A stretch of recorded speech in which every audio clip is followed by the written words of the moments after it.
நமஸ்காரம் பாப்பா. இன்னைக்கு நான் சொல்லுவது ஒரு அதிசயமான கதையா? அது நாகதேவியின் நகை என்னும் ஒரு பழமையான கதை.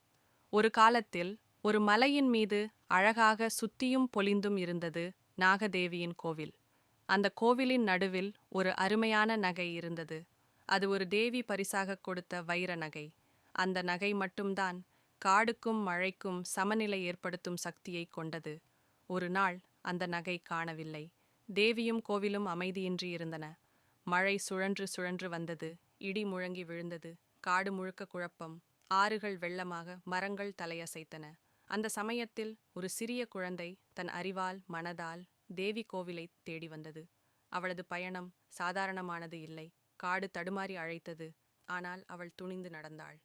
அவளுக்கு துணையாக வந்தது ஒரு வித்தியாசமான நண்பன், ஒரு வடிவமாற்றக்கூடிய அணில். அணில் காற்றாக ஆகி பறந்தது. சில சமயங்களில் நீராக ஆகி வழியை காட்டியது. அந்த குழந்தையுடன் சேர்ந்து அது மறைக்கப்பட்ட கோபுரங்களை கடந்தது, மறந்த பாதைகளை மீட்டது. வெகுநாள் கழித்து அவர்கள் நகையை கண்டுபிடித்தார்கள். அதை திரும்ப கொண்டு வந்து கோவிலில் வைத்தவுடன் மழை மெல்ல மழையாக மாறியது. மனிதர்களும் மரங்களும் சிரித்தார்கள்.